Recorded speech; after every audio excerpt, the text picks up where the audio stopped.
Assalamualaikum warahmatullahi wabarakatuh. Kembali lagi dengan Ibu pada mata pelajaran Akidah Akhlak. Apa kabar anak-anak semua? Mudah-mudahan selalu dalam keadaan sehat walafiat ya. Ingat, dimanapun kalian berada, tetap harus mematuhi protokol kesehatan. Di antaranya, mencuci tangan dengan sabun, memakai masker ketika keluar ruangan, menjaga jarak, dan tetap stay di rumah kalau bisa. Oke, hari ini kita akan membahas tentang husnuzon. Kenapa kita membahas tentang husnuzon? Supaya kalian yang pertama itu tahu tentang pengertian husnuzon, kemudian dalilnya seperti apa, hukumnya bagaimana, dan lain-lain. Nah, makanya kita akan membahas tentang husnuzon. Nah, sebelum kita belajar, kita berdoa terlebih dahulu ya. Oke, hari ini kita akan membahas tentang husnuzon. Apa sih itu husnuzon?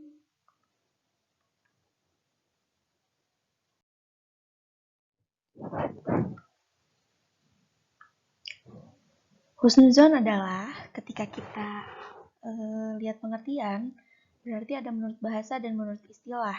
Husnuzon secara bahasa berasal dari bahasa Arab nih. Husnu yang artinya baik dan zon artinya dugaan, sangkaan atau keyakinan. Atau kalau misalkan kita bahasakan adalah prasangka yang baik. Dan menurut istilah, husnuzon adalah adanya pemikiran yang positif terhadap manusia lain, bahwa setiap manusia itu pasti mempunyai kebaikan yang bermanfaat bagi yang lainnya. Jadi husnuzon itu adalah prasangka yang baik kepada manusia yang lain. Apa sih dalil husnuzon itu? Kenapa kita harus berhusnuzon? Yaitu terdapat dalam Quran Surat Al-Baqarah ayat 237, yang artinya, dan janganlah kamu melupakan keutamaan di antara kamu. Sesungguhnya Allah Maha melihat segala apa yang kamu kerjakan. Setelah tahu nih tadi dalil tentang husnuzon, maka di sini ada hukum husnuzon kepada sesama manusia. Apa saja sih hukumnya? Yang pertama ada wajib, yang kedua ada sunnah, yang ketiga ada jaiz. Hukum husnuzon wajib itu seperti apa?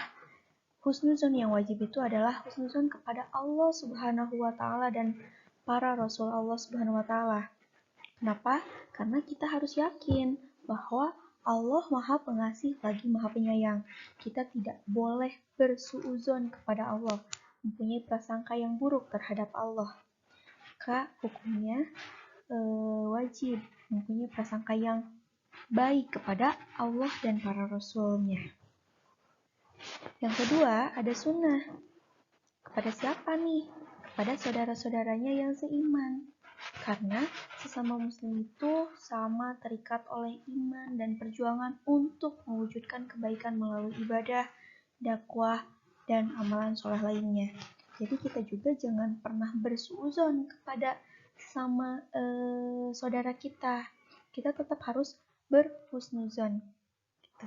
Yang ketiga ada hukum jaiz. Apa itu? Jadi kepada sesama manusia pada umumnya. Karena pada dasarnya semua manusia itu merasa saling membutuhkan dan mempunyai kebaikan. Walaupun misalkan orang itu tidak seiman dengan kita, maka tetap kita harus berhusnuzon kepada mereka. Jadi di sini cakupannya luas ya, sesama manusia pada umumnya.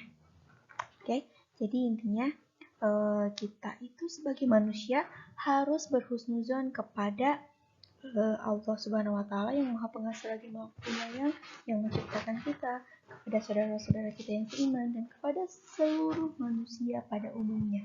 Jadi kita tidak boleh untuk bersuuzon. Di sini ada contoh-contoh husnuzon kepada sesama manusia, di antaranya ta'aruf. Kenapa ta'aruf? Karena ta'aruf itu adalah saling mengenalkan diri. Gimana? Coba kalau misalkan kita tidak saling kenal, kita punya praduga yang tidak baik kan kadang-kadang. Makanya di sini harus ta'aruf.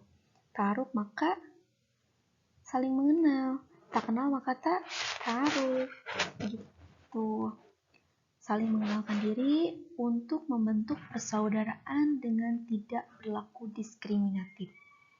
Jadi kan kadang-kadang kita suka seenaknya aja ya ketika menilai orang lain, apalagi orang yang belum kenal.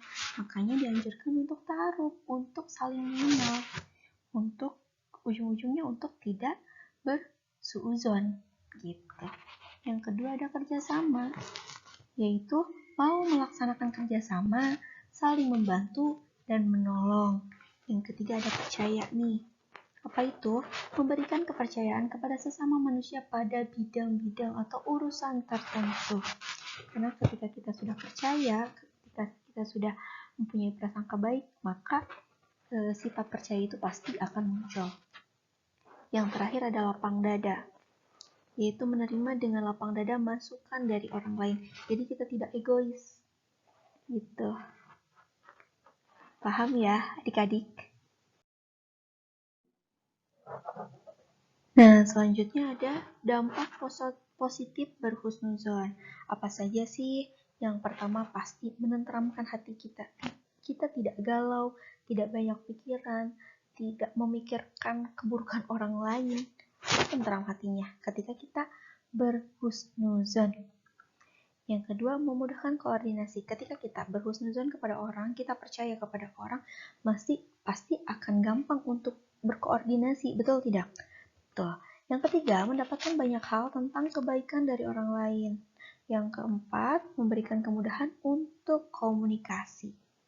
Karena kalau misalkan komunikasinya sehat, pasti akan gampang segalanya. Gitu. Jadi, setiap apa yang terjadi akan ditafsirkan secara baik oleh seseorang apabila mempunyai sikap husnuzon atau berbaik sangka, dan setiap apa yang terjadi akan menjadi jelek di pandangannya apabila seseorang mempunyai sikap suuzon atau berburuk sangka. Gitu ya adik-adik, maka kita harus mempunyai sikap yang husnuzon. Oke, alhamdulillah pembelajaran tentang husnuzon kali ini telah selesai. Nah, sebelum kita tutup, Ibu pengen tahu nih, apakah kalian tadi menyimak atau tidak?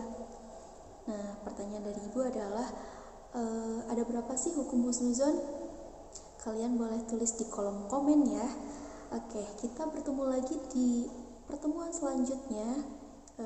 Akhir kata Ibu ucapkan, wallahul muwaffiq ila aqwamit thoriq. Assalamualaikum warahmatullahi wabarakatuh.